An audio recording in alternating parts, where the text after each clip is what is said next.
এইবার আইপিএলে বিশ্ব রেকর্ড করলেন রোহিত শর্মা। মুম্বাইতে এমন রেকর্ড আগে কেউ ছুঁতে পারেনি। বন্ধুরা, আপনারা যদি দেখতে চান রোহিত শর্মা কি রেকর্ড করলো, তাহলে ভিডিওটি শেষ অবধি দেখতে হবে। চ্যানেলটিকে সাবস্ক্রাইব করে একটা লাইক দিতে হবে এবং নোটিফিকেশন বেল আইকন দাবাতে হবে। রবিবার ওয়াংখেড়ে স্টেডিয়ামে আইপিএল এর মঞ্চে ইতিহাস গড়লেন মুম্বাই ইন্ডিয়ান্সের মহাতারকা রোহিত শর্মা।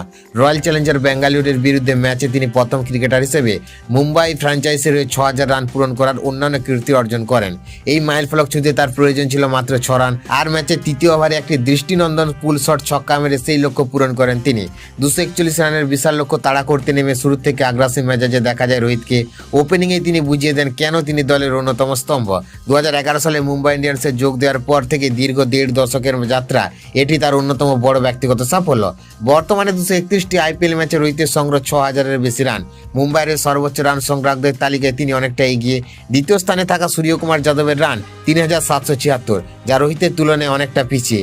তালিকায় এরপর রয়েছেন কায়রন পোলার্ড এবং আম্পাতি রাইডু। আইপিএল এর ইতিহাসে একটি নির্দিষ্ট দলের সর্বোচ্চ রান করার তালিকায় রোহিত এখন দ্বিতীয় স্থানে।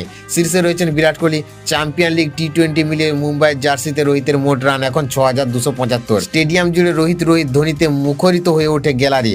আর ওই ঐতিহাসিক মুহূর্তে মুম্বাই সমর্থকদের মনে এনে দেয় গর্ব ও আনন্দের একটি বিশেষ আবেগ।